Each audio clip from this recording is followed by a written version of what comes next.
All right, June 11th, TGI Friday, for more than a few reasons. We're about halfway through part 2 of the sergeant's test. Anybody taking it over the weekend, good luck. Two quick topics here. One, canceled days off. They're coming next week, and there's no reason to believe, unfortunately, that they're not going to just continue it all the way through the 4th of July holiday. If you don't know, we did file a grievance. We do have an arbitration date of July 20th and 21st already set and agreed upon. The arbitrator will hear our case about this nonsense of consistently canceling RDOs for no rhyme or reason other than just because. So we'll pitch our case from many different angles, and hopefully we put a stop to this nonsense once and for all, specifically before the Labor Day holiday. We'll keep you posted as that develops forward. There is a general meeting this Wednesday coming up at 7 p.m. at the Lodge. If you'd like some more information, come attend. Bring a friend, a Lodge 7 friend, that is.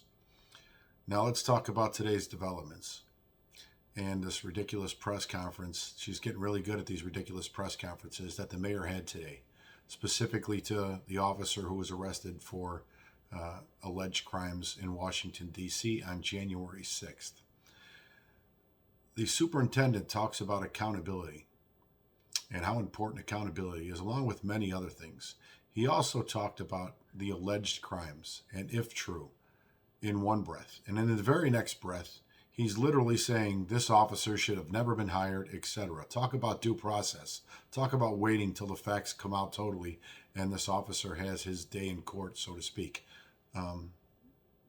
Pretty bad example from the head law enforcement official in the city to be basically making a decision before anything is done. Anyway, let's go back to the mayor. First of all, Miss Mayor, if you're watching this, the name is Catanzara. Please say it right. You heard it enough. I don't think you want me to intentionally start missaying your name, because God knows there's plenty different versions of it. I pay you the respect, pay mine. My relatives bled, sweat, and fought for that name to come to America. Respect it. Now let's talk about some nonsense that she spouted.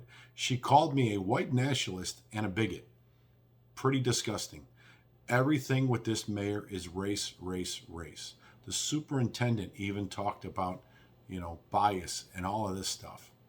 This is coming from an administration and a superintendent in charge of a police department who has intentionally failed to promote sergeants and lieutenants because strictly race, race, race. They do not want to promote anybody to sergeant or lieutenant because they will have to promote white officers, and they don't want to do that.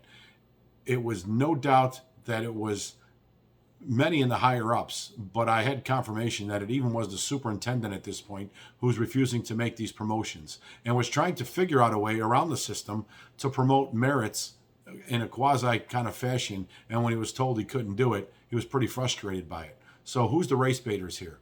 Now, let's give you another yet example here. We're talking about felony trespassing. Realistically, is the summary of all 5 of those charges against that officer. The mayor talks about what I had said on January 6th. She doesn't say the other things that I said because they don't fit her narrative. The part where I said, if anybody partook in those things, they should be prosecuted to the fullest extent of the law. That's happening. I also said the blame falls at the president's doorstep because President Trump could have did a lot to put a squash to it right off the get-go, but didn't. Again, don't repeat that fact because it doesn't fit your narrative of divide and conquer. This is the absolute worst, horrific nightmare of a mayor we have ever had. Everything is divide, divide, divide. And she has no clue what she's doing. Now let's talk about one more point. Jesse Jackson Sr. had the nerve to be on this stage, and the mayor actually called him out and championed him for all of his hard work over the years. This officer is charged with, like I said, basically federal misdemeanor trespassing. That is exactly what Eddie Johnson, Jesse Jackson Sr., and Father Flager, along with everybody else that marched on that expressway 3 years ago on the Dan Ryan, was guilty of. Not only trespassing, but also interference with federal commerce. That is a federal crime. It is a federal felony.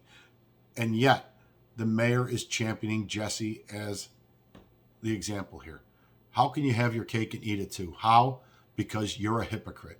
You have been from day one. You have only gotten progressively worse. All you do is name call and point the finger everywhere but at your own failures, as if you were shattered by this assault on the Capitol. If you were shattered, then I would suggest you probably should find a new line of work, because you're pretty damn fragile to be running a major city, let alone even Podunk Mayberry, if that was the case, if something on a TV screen shatters you so when it doesn't even directly affect you. With that being said, clearly the gloves are off. She wants to continue the fight. We're going to keep fighting. I'm going to keep fighting. This is nonsense. We have tried like hell to try and come to some consensus. I guess I got under her skin, and I'm still living rent-free because of her nonsense in the 9th District when she had the nerve at an outdoor roll call to talk about not letting anybody vilify the police. There has never been a worse offender of vilifying the police in public office other than Mayor Lightfoot. That's the reality. And now all of a sudden, a mea culpa of we love the police are great. Well, the silent majority already knows that. I could tell you, everybody at that roll call came up to me afterwards and said, thank you for calling her out. They have no respect for you, Miss Mayor. Whether you want to believe it or not, it's not John Catanzara making the vote. John Catanzara is delivering the message on behalf of the men and women. And again, it's Catanzara. Good night. Have a good weekend. Stay safe.